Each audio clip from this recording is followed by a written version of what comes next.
Did you know we have completely ad-free early access to all of our episodes? Well, we do. Not only that, but we have dozens of bonus episodes waiting for you. Head on over to patreon.com/ghosttownpod, and you can check it out for 7 days absolutely free. That's patreon.com/ghosttownpod.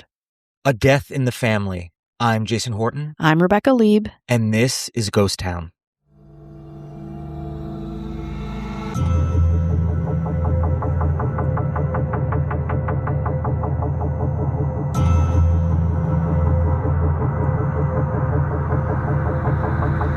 We talk about many unsolved mysteries on this podcast, cases that have stayed with me for years. Sometimes they're solved eventually. Other times they remain a mystery. But today's case is kind of both, believe it or not. A bizarre circumstance whose evidence-based theories are even crazier than the conspiracies that surround it. And I should warn you, some of this case will get a bit graphic, so listener discretion is advised. Missing organs, illicit affairs, all surround a shocking death.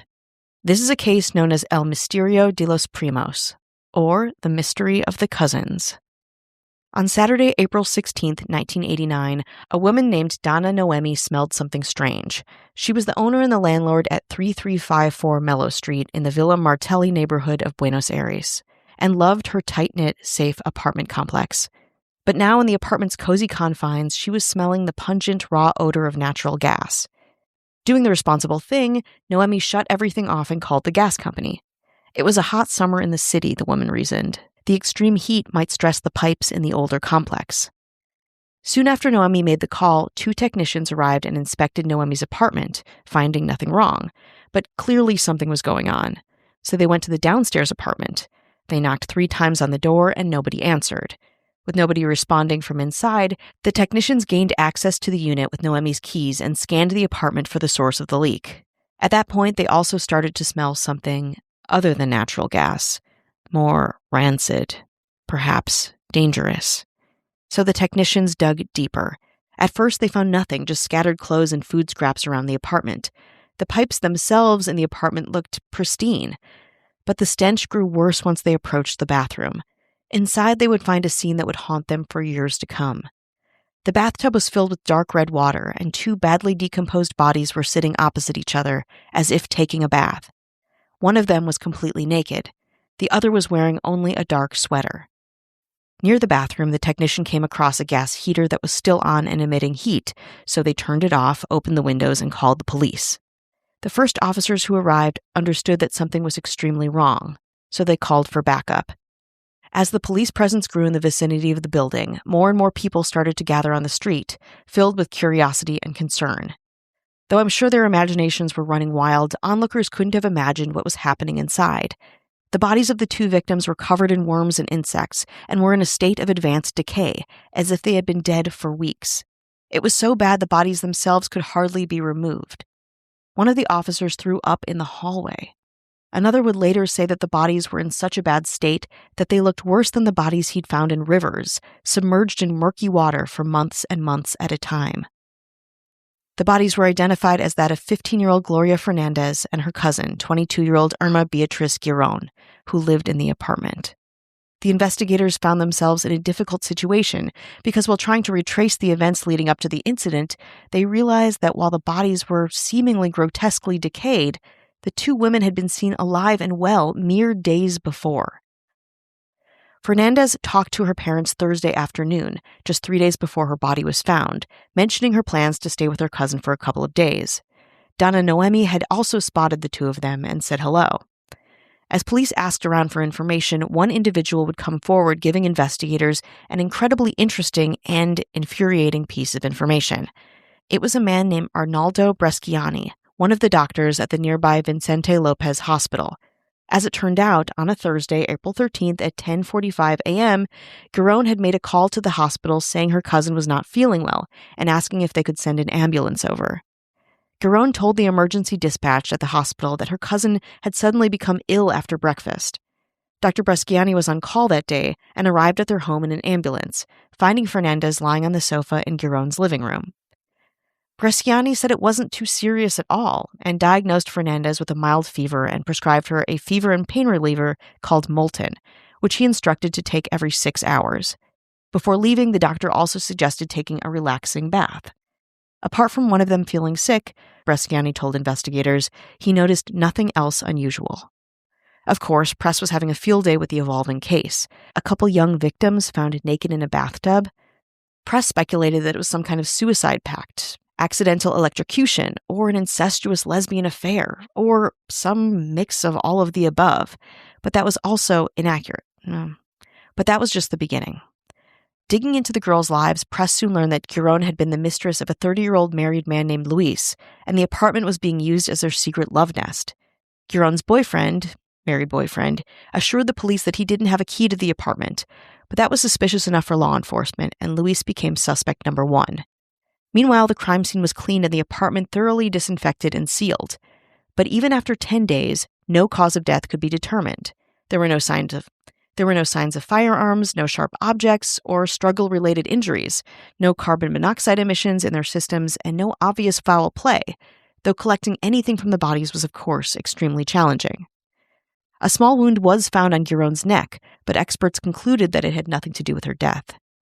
After the apartment had been scrubbed clean and again tightly sealed, an investigator went back in to see if he had missed anything at all. What he found in the bathroom's tub, again after being drained and sanitized post-crime scene processing, was a new and puzzling and horrible sight. Dark water filled the tub at an almost overflowing state, and more insects and worms were again everywhere. It was like a horror movie, and perhaps most disturbingly, the police had no idea what to make of it. At first, investigators considered the possibility that stronger chemicals, like cleaning products, could have caused some kind of blockage that had somehow been unblocked, but that seemed highly unlikely. Their next theory was a bit darker. Wondered if the girls were murdered. Maybe the perpetrator came back to the apartment and messed with it as some kind of sick joke. A local forensic expert named Andres Barrio-Canal took it one step further. He had heard of cases like this, with decaying bodies and no overt cause of death. In these cases, he reasoned, the perpetrators sought revenge in a particularly chilling way. So, Jason, let me ask you, what do you know about poisonous snakes? That I'm scared of them. Very scared of them. Yeah. Very, very terrifying. I know that's, you're surprised to hear me say that. Yeah. No. You're fearless, generally. I'm generally fearless. Mm-hmm. That's the one chink in my armor, is I'm scared of poisonous snakes. You're like Indiana Jones. Doesn't like them. Yeah, mostly just the hat. Yeah, that's true. Well, you're not alone. And snake venom, particularly the venom of the black mamba, is one of the most dangerous substances in the world. The neurotoxins in the venom act within 10 minutes, causing paralysis and ultimately the cessation of the respiratory muscles, leading, of course, to death. One bite can cause collapse in humans within 45 minutes, and without appropriate antivenom treatment, death typically occurs within 7 to 15 hours. Apart from initial symptoms like vomiting, cramping, diarrhea, and sweating, early neurological signs include blurred vision, slurred speech, difficulty swallowing, vertigo, and the inability to move facial muscles. But perhaps most important to this theory is a certain fact about the black mamba venom. You see, when the venom of the black mamba kills something, or someone, the venom accelerates the decomposition process to the extreme. Barrio-Canal's theory might have seemed out there, but in some ways it made sense. And the press, well, they ran with it. More after this break. I love devouring a thriller alone at night, just letting my imagination run wild. Well, I definitely got what I wished for when I dug into Run Unread by Noelle W. Eiley. Oof. The viral suspense thriller that killed it, not literally, on Book Talk is now available to you as a deluxe special edition with gorgeous stenciled edges and a beautiful foiled cover. Talk about a vibe, my friends. Run Unread is a survival thriller about two women driving down a remote country road when they realize they are being followed. They don't have any cell signal and there's no way to escape. What starts as panicked road rage becomes something far more terrifying. As you might imagine, I consume a lot of thriller content on TV, online, and of course, getting cozied up with a good book is maybe my favorite.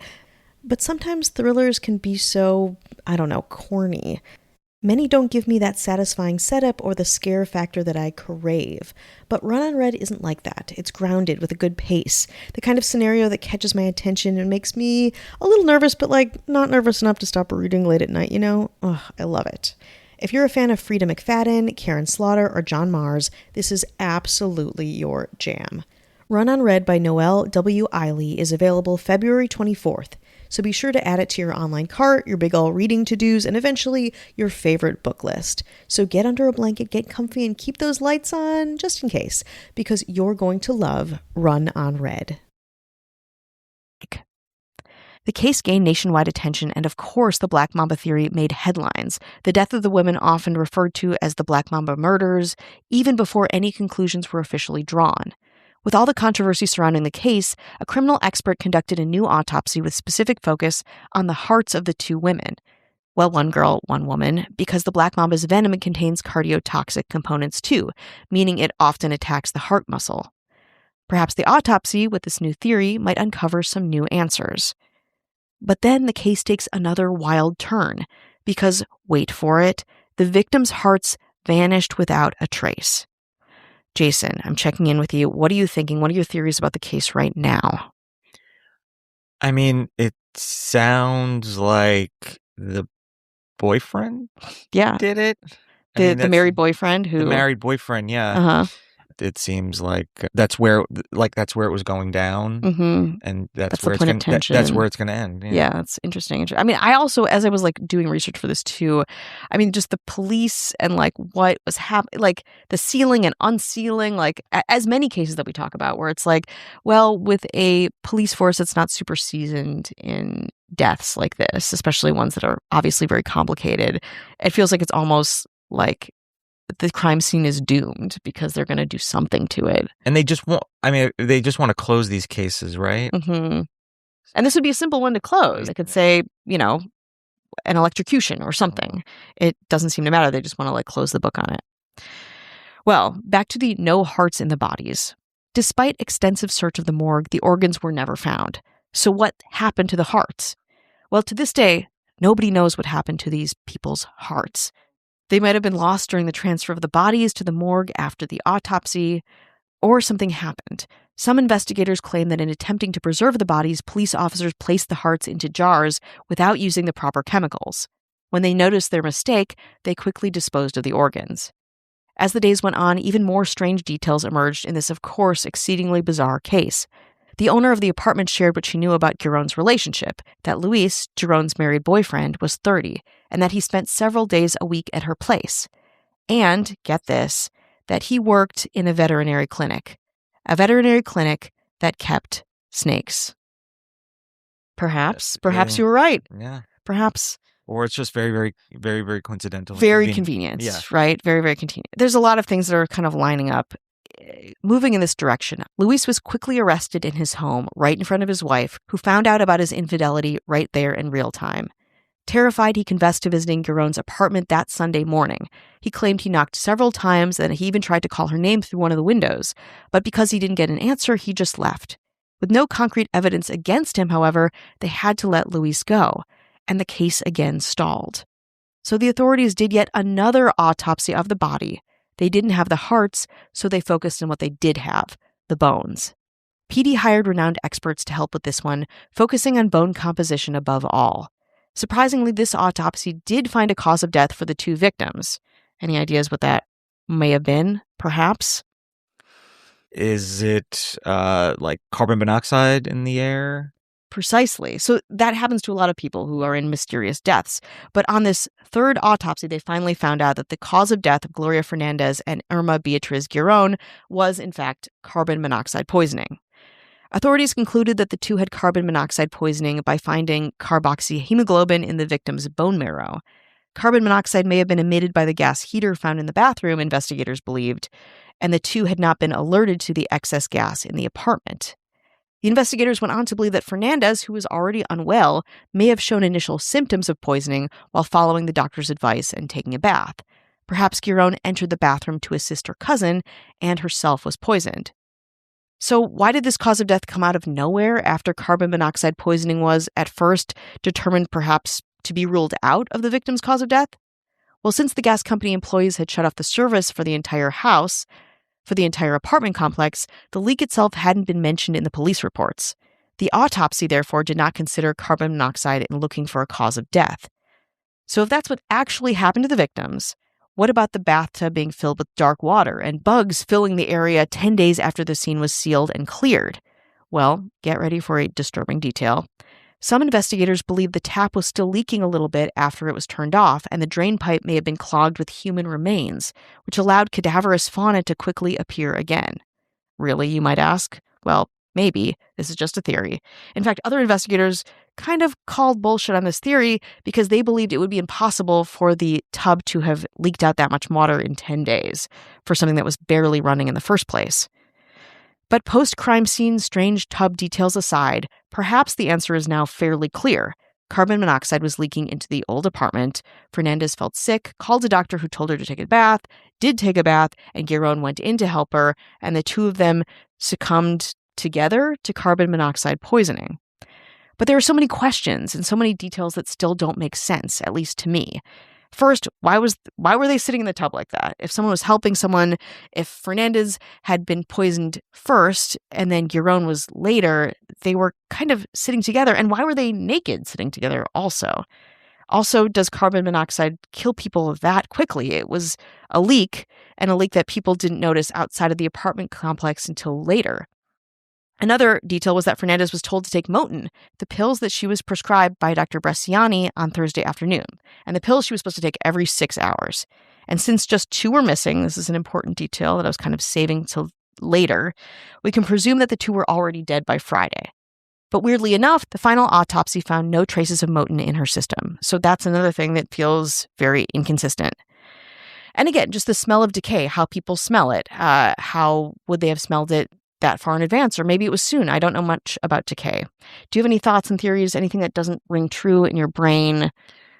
I feel like there's so many things happening that kind of answer it. And there's some things where like it doesn't make any sense. Like something else interfered with this in some way. Yeah. I think for me, police activity seemed highly suspicious, but also, as I look through it, I'm like, it would be very interesting if they were killed by a snake in a conspiracy with her married boyfriend. But I'm also like, okay, I do understand in my head that maybe if they were both getting slowly poisoned by carbon monoxide, maybe one got into the bath naked and they were cousins, they were comfortable with each other, and the other one kind of put the bottom half of their body and was taking off their sweater to get in, and suddenly they both died, or one of them lost consciousness and then the other one died. I suppose that timeline would be somewhat okay. But again, it's not okay with everyone. There's lots of sleuths online that are really obsessed with this mystery. It's one of the partially unsolved mysteries in Buenos Aires that people talk about consistently to this day. It is only partially, and for me, infuriatingly unsolved.